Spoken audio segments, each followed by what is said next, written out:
My Odin 2 Max arrived a while ago, but I decided to wait and use this handheld to the fullest before writing the review because I wanted to provide you with the most relevant information.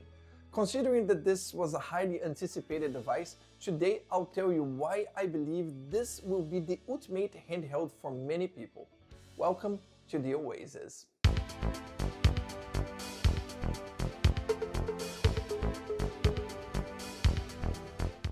There are currently 3 variations of the Odin 2 being sold on the official AYN website.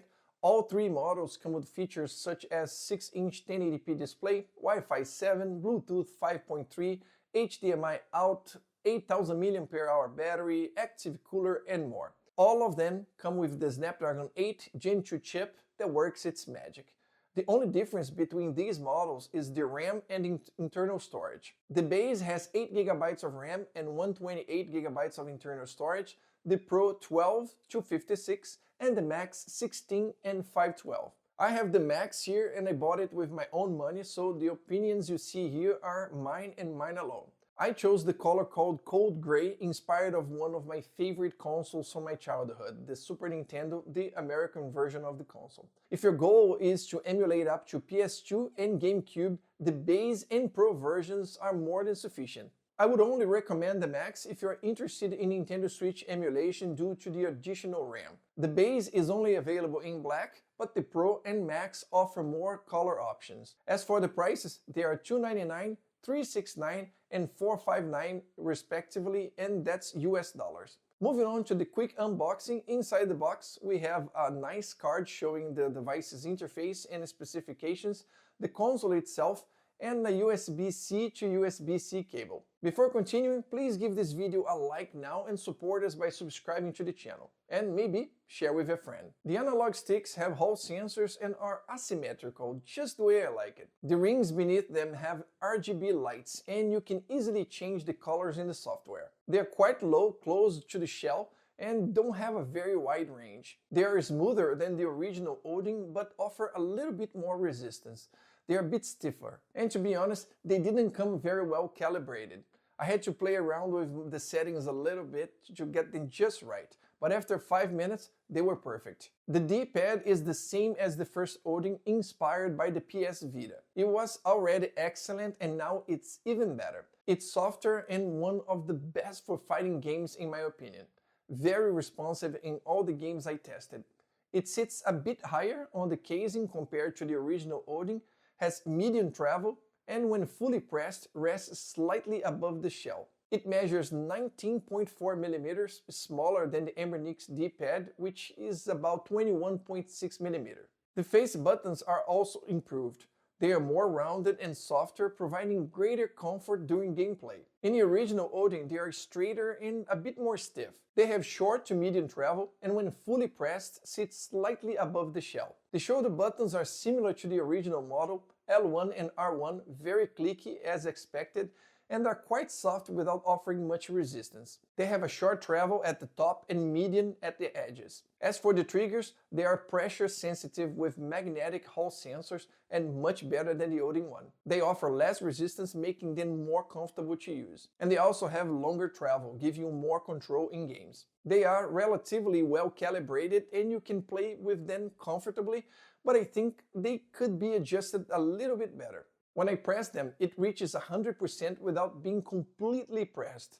There is a bit more travel that is lost here. It may be specific to my unit, but in any case, you can adjust in the settings. The back buttons M1 and M2 are clicky and have a very short travel. They follow the contour of the device and are in a perfect position, right at the height of your middle fingers, and you can map them directly in the settings. Moving to the build quality, it's good, but it's not excellent. Don't get me wrong, the plastic seems to be of good quality and it has no sharp edges or residues, but on top of my unit, it seems like there's a larger gap where the two parts of the casing meet. When I press it, we can see how it should be. Also, this little protection for the memory card, I don't know if it's supposed to be like this, but it's a struggle to open.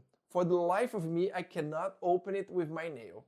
I have to stick something in there to open it. I dig the RGB lights under the analog sticks and on the sides of the device. They are much brighter than the ones on the Odin one, and now you can adjust the colors and brightness. As for ergonomics, the grip also improved. The contour on the back is more pronounced and it's more comfortable to hold.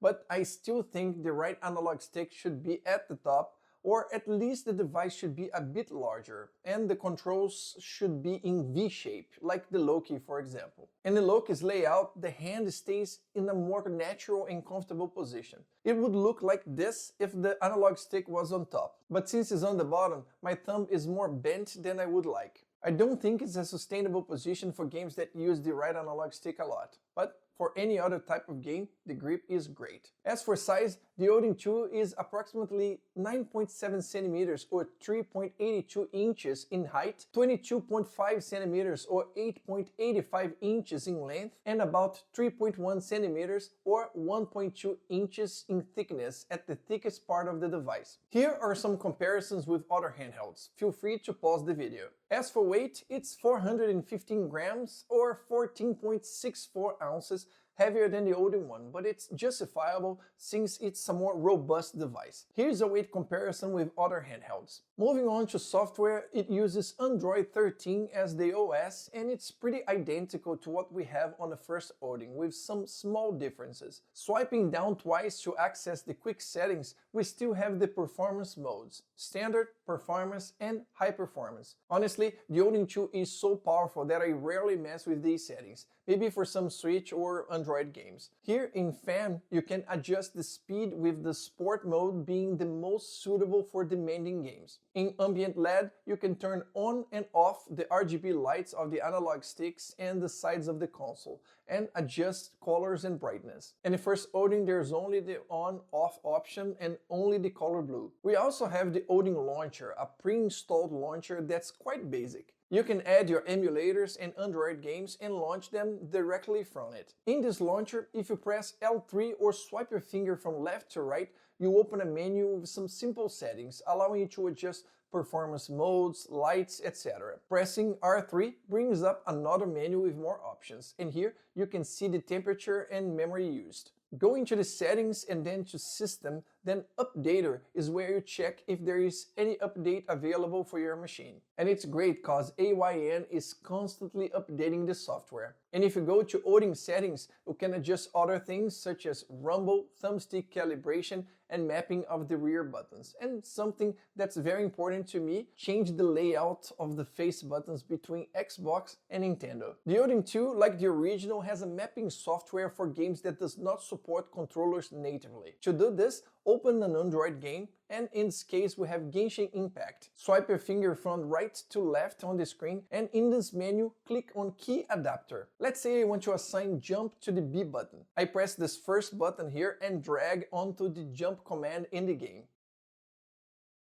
Then just press the B button and it gets mapped. Click the blue button to save, and when you go back to the game, the character jumps with the B button. It's simple and intuitive, allowing you to play several Android games that does not support physical controls natively. And one of the most important aspects of a handheld is the screen. This is one more thing upgraded compared to the first model. Comparing Sonic the Hedgehog from Sega Genesis on both devices with maximum brightness, we can see how the colors are more vibrant on the Odin 2. Look at the red enemy and the green grass. And comparing to the Retroid Pocket 3 Plus, which is one of my favorite displays on a Chinese handheld, the Odin 2 is also ahead. It seems that the Retroid has a bit more brightness, but the colors on the Odin are much more beautiful and saturated. The red enemy on the Retroid Pocket 3 Plus is more washed out and leans more towards yellow. The Odin 2 screen is truly beautiful and the games look stunning on it. We already know that the Odin 2 Max has more than enough power to handle most retro systems, so I will focus on the ones that are a bit more difficult to run on other devices. Nintendo 64, PlayStation, Sega Saturn, and Dreamcast run perfectly with upscale to 1080p, the screen's maximum resolution.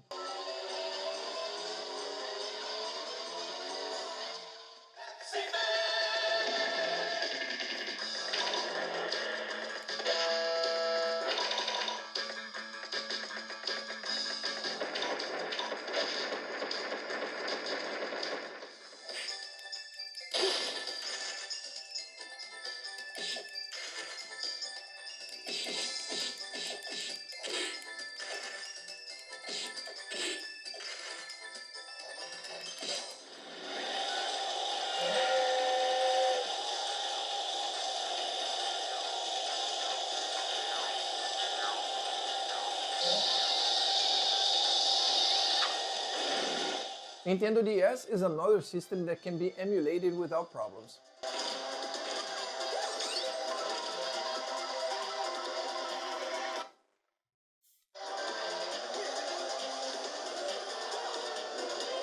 .3DS is a challenging system to emulate, but it runs very well on the Odin 2 Max. There may be some stutter here and there when compiling shaders, but there are several games that run very well, even upscaled.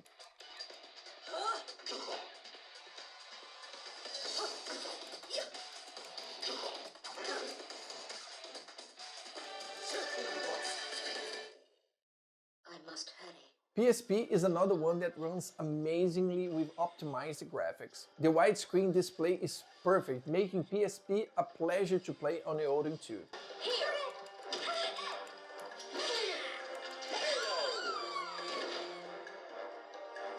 GameCube and PS2 shine on this device. All the games I've tested so far worked very well, some upscaled to 2 or 3 times the original resolution of these systems. Of course, I can't test all games, but I think if the game is compatible with the emulator, it will work just fine.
Nintendo Switch also looks great on Odin 2 Max considering the emulator compatibility so far. Most 2D games look great with some exceptions. 3D games will be trial and error, but there are several big Nintendo games that run beautifully here.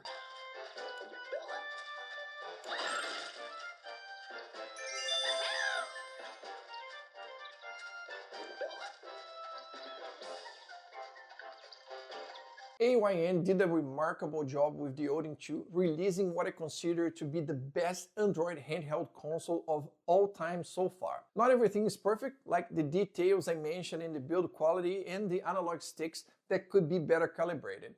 But everything good about it overshadows these details, and I consider it the definitive emulation handheld for many people. But if you want to see more than 25 Switch games tested on the Odin 2 Max, click on this link right here. But first, like, subscribe, and follow us.